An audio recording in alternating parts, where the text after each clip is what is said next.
And we were feeling quite robust, kind of cool. We were selling millions of copies of software. We now had 2 products. We doubled our inventory. And the guy walks into the booth, and more or less, I mean, it was a little more complicated of a discussion. He pretty much walks in and says, "Hi, I'm the CEO of the 4th largest public software company in the U.S., and I want to buy your company." And I said, "Just don't move." And I went behind the curtain and said, "John wants to buy our company." John says, "Well, then do it." I said, "Right." Rush back out front. Thank God you have partners for advice, right? And I talked to the guy, and I didn't realize that you don't just agree a price in the first 20 minutes. I thought, what the heck, seems reasonable to me. And he put the kind of number in front of you want in life. You know, it had ones, it had zeros, it had commas, they were long. And I'm thinking, whoa. I said, ran back behind the curtain, "John, number, yes, good." This guy must have thought I was fucking insane. He's like, "Don't move. I've got a partner." Let me see him. "No, you can't see him. That'll ruin the whole deal. He'll think you're, like, used." I mean, when John was feeling social, he looked at your shoes, right? I mean, he was not the kind of person you wanted to put in front of a buyer. Forgive me, John, wherever you may be. But it's true, and that's the problem, isn't it? And so we took his offer. And about 2 weeks later, all the paper was written up, and there were 2 conditions on the sale of Visual Software to this very large public corporation. The first condition was that myself, as the CEO, had to move from West Hollywood Hills, California, to Dallas, Texas, where they were headquartered, for 6 months to help merge the companies. And the second condition was, as was very typical of the time, that we would use an accounting transaction of a form where they would give us shares in their public company. We would wait 100 days, which is the minimum lockup period, and then we would be able to sell them on the public market, take our cash, and go our happy ways. I can so tell this is not an American audience. If I had said in the United States that I was moving from LA to Dallas, you guys would have gone, you realize it's like more than 2,000 miles, right? It's 200 years back in time, right? In fact, apropos of nothing, I remember going home that very same day when I saw those conditions and saying to my wife, "Sweetheart, I have good news and more news. I've sold the company. We have to move to Dallas." And my wife's not American, so like you, she just didn't get it, thank God. But she called a friend. This is completely going off track now, but she called her best friend, Gigi. And this is very LA, and she says to Gigi, "Doug's company's been sold. We have to move to Dallas." And Gigi, without even breathing, says, "Oh, are you going to divorce him or go with him?" As though they were perfectly evenly balanced alternatives in the universe. Anyways, Carolina made the mistake. She came with me. Should happen. No, the mistake's now just 89 days away. So we move.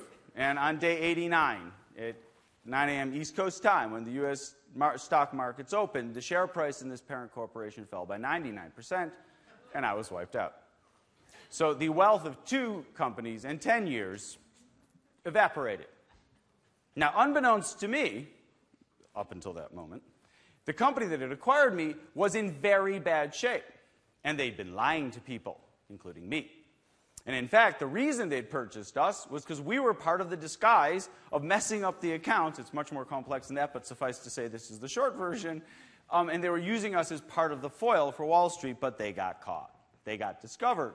And so, of course, the share price fell, and what I then owned was a very large quantity of paper in a very large corporation that was worth next to nothing. Right, so this is where that whole mindset things come in, doesn't it? By the way, we've just reached my mistake, in case you're wondering. Mistake. Turns out to be a very big one, so if you actually sit there and quantify it, it's long. And it's not remarkably dissimilar from the piece of paper he handed to me with those ones and zeros on it. A miraculous, sort of similarity in size. Be that as it may, this is not really related now, but I figured I might as well finish what I've started here now that I'm on a roll. What happened next was I sulked. Actually, technically, for about 5 days until my wife said to me, "You're just kind of a bother. You need to get out of the house and do something about it."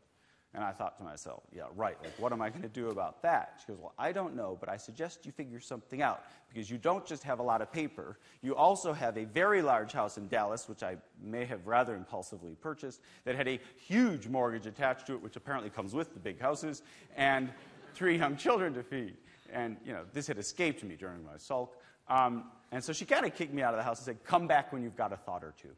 And so I went up to New York to talk to the analysts and everybody else who'd been, and the investors in the funds that had backed this company, because this is a public company. Many institutions had lost far more than I, though I certainly didn't feel that way at the time. And I remember I met my first ever fund manager. And it was really a fascinating experience because I sat there and she was willing to meet with me quite quickly. And I said to her, so what are you going to do about this? And she said, you don't understand. I'm a fund manager. We don't do anything. And I thought, I'm going to remember that. Because I've learned to my chagrin, investors don't, do they really, do much anything. And she said, but interestingly enough, I was going to ask you the same question. Because as to the two of us, you're the one who's stuck in Texas. Right? So what are you going to do about it?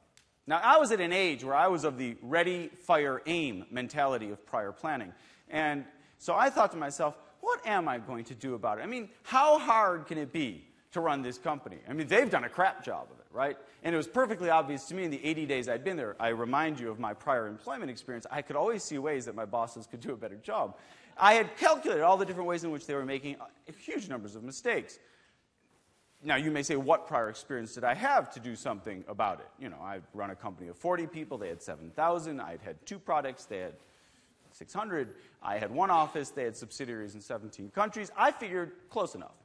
And so I actually mounted a hostile takeover of the company that had taken me over and succeeded and installed myself as the global president and CEO of the 4th largest public software company in the United States. Now, if you want to know where attitude will take you, that's about as far as you can go.